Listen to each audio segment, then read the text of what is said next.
Shalom,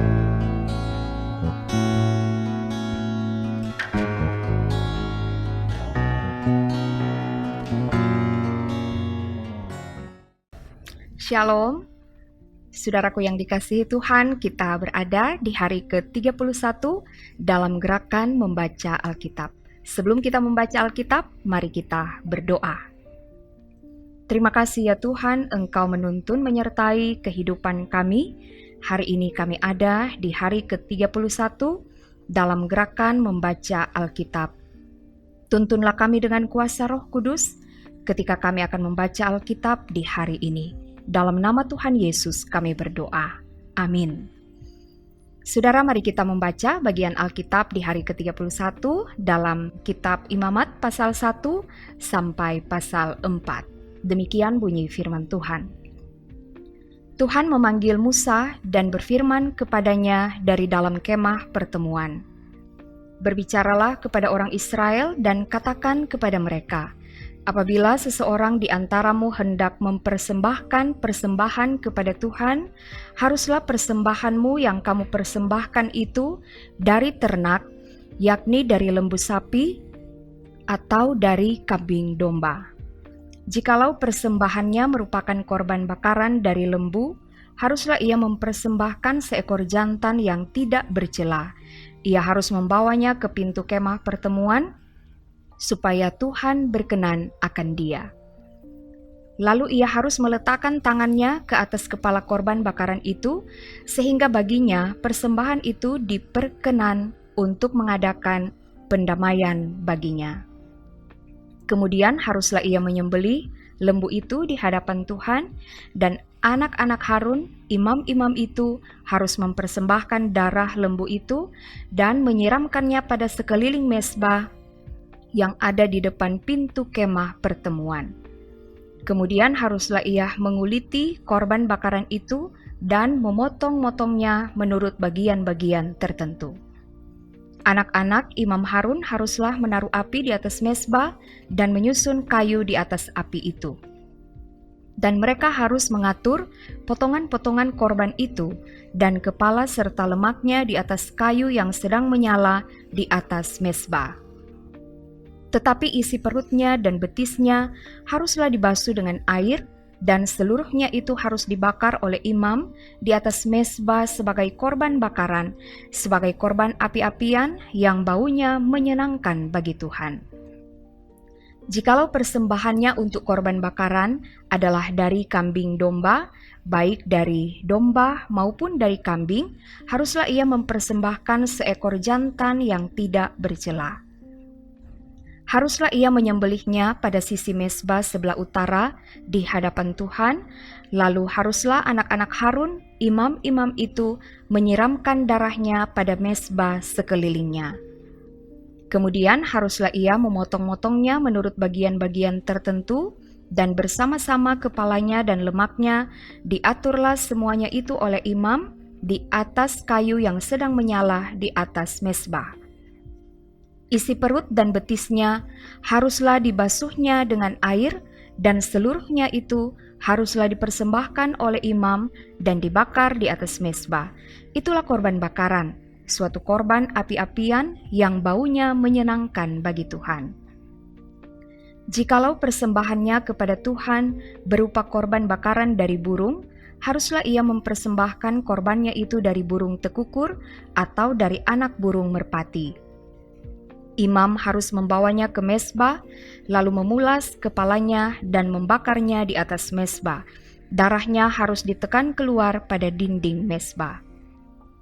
Temboloknya serta dengan bulunya haruslah disisihkan dan dibuang ke samping mezbah sebelah timur ke tempat abu. Dan ia harus mencabik burung itu pada pangkal sayapnya, tetapi tidak sampai terpisah. Lalu imam harus membakarnya di atas mezbah, di atas kayu yang sedang terbakar. Itulah korban bakaran, suatu korban api-apian yang baunya menyenangkan bagi Tuhan. Apabila seseorang hendak mempersembahkan persembahan berupa korban sajian kepada Tuhan, hendaklah persembahannya itu tepung yang terbaik, dan ia harus menuangkan minyak serta membubuhkan kemenyan ke atasnya. Lalu korban itu harus dibawanya kepada anak-anak Harun, imam-imam itu. Setelah diambil dari korban itu tepung segenggam dengan minyak beserta seluruh kemenyannya, maka imam harus membakar semuanya itu di atas mezbah sebagai bagian ingat-ingatan korban itu, sebagai korban api-apian yang baunya menyenangkan bagi Tuhan. Korban sajian selebihnya adalah teruntuk bagi Harun dan anak-anaknya, yakni bagian maha kudus dari segala korban api-apian Tuhan. Apabila engkau hendak mempersembahkan persembahan berupa korban sajian dari apa yang dibakar di dalam pembakaran roti, haruslah itu dari tepung yang terbaik, berupa roti bundar yang tidak beragi, yang diolah dengan minyak, atau roti tipis yang tidak beragi, yang diolesi dengan minyak.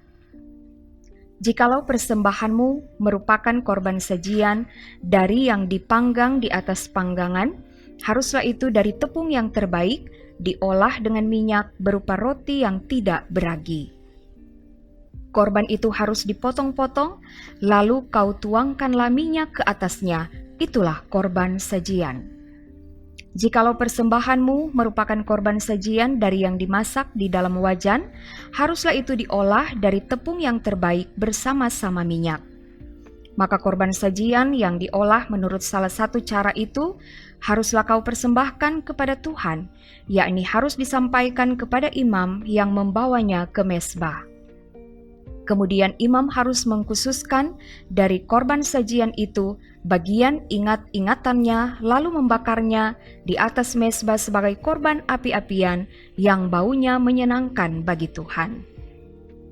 Korban sajian selebihnya adalah bagian Harun dan anak-anaknya, yakni bagian maha kudus dari segala korban api-apian Tuhan. Suatu korban sajian yang kamu persembahkan kepada Tuhan, janganlah diolah beragi, karena dari ragi atau dari madu tidak boleh kamu membakar sesuatu pun sebagai korban api-apian bagi Tuhan. Tetapi sebagai persembahan dari hasil pertama, boleh kamu mempersembahkannya kepada Tuhan, hanya janganlah dibawa ke atas mezbah menjadi bau yang menyenangkan. Dan tiap-tiap persembahanmu yang berupa korban sajian, haruslah kau bubuhi garam. Janganlah kau lalaikan garam perjanjian Allahmu dari korban sajianmu. Beserta segala persembahanmu, haruslah kau persembahkan garam. Jikalau engkau hendak mempersembahkan korban sajian dari hulu hasil kepada Tuhan, haruslah engkau mempersembahkan bulir gandum yang dipanggang di atas api, emping gandum baru, sebagai korban sajian dari hulu hasil gandummu. Haruslah kau bubuh minyak dan kau taruh kemenyan ke atasnya, itulah korban sajian. Haruslah imam membakar sebagai ingat-ingatannya sebagian dari emping gandumnya dan minyaknya beserta seluruh kemenyannya sebagai korban api-apian bagi Tuhan. Jikalau persembahannya merupakan korban keselamatan, maka jikalau yang dipersembahkannya itu dari lembu, seekor jantan atau seekor betina, haruslah ia membawa yang tidak bercela ke hadapan Tuhan. Lalu ia harus meletakkan tangannya di atas kepala persembahannya itu dan menyembelihnya di depan pintu kemah pertemuan. Lalu anak-anak Harun, imam-imam itu, haruslah menyiramkan darahnya pada mezbah sekelilingnya. Kemudian dari korban keselamatan itu ia harus mempersembahkan lemak yang menyelubungi isi perut dan segala lemak yang melekat pada isi perut itu sebagai korban api-apian bagi Tuhan. Dan lagi kedua buah pinggang dan lemak yang melekat padanya yang ada pada pinggang dan umbai hati yang harus dipisahkannya beserta buah pinggang itu. Anak-anak Harun harus membakarnya di atas mezbah, yakni di atas korban bakaran yang sedang dibakar di atas api, sebagai korban api-apian yang baunya menyenangkan bagi Tuhan. Jikalau persembahannya untuk korban keselamatan bagi Tuhan adalah dari kambing domba, seekor jantan atau seekor betina, haruslah ia mempersembahkan yang tidak bercela. Jikalau ia mempersembahkan seekor domba sebagai persembahannya, ia harus membawanya ke hadapan Tuhan. Lalu ia harus meletakkan tangannya ke atas kepala persembahannya itu dan menyembelihnya di depan kemah pertemuan. Lalu anak-anak Harun harus menyiramkan darahnya pada mezbah sekelilingnya. Kemudian dari korban keselamatan itu, ia harus mempersembahkan lemaknya sebagai korban api-apian bagi Tuhan, yakni segenap ekornya yang berlemak yang harus dipotong dekat pada tulang belakang, dan lemak yang menyelubungi isi perut, dan segala lemak yang melekat pada isi perut itu. Dan lagi kedua buah pinggang dan lemak yang melekat padanya, yang ada pada pinggang, dan umbai hati yang harus dipisahkannya beserta buah pinggang itu. Imam harus membakarnya di atas mezbah sebagai santapan berupa korban api-apian bagi Tuhan. Jikalau persembahannya seekor kambing, ia harus membawanya ke hadapan Tuhan. Lalu ia harus meletakkan tangannya di atas kepala kambing itu dan menyembelihnya di depan kemah pertemuan.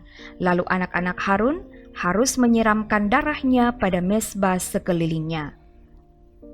Kemudian dari kambing itu ia harus mempersembahkan lemak yang menyelubungi isi perut, dan segala lemak yang melekat pada isi perut itu sebagai persembahannya berupa korban api-apian bagi Tuhan, dan lagi kedua buah pinggang dan lemak yang melekat padanya yang ada pada pinggang, dan umbai hati yang harus dipisahkannya beserta buah pinggang itu.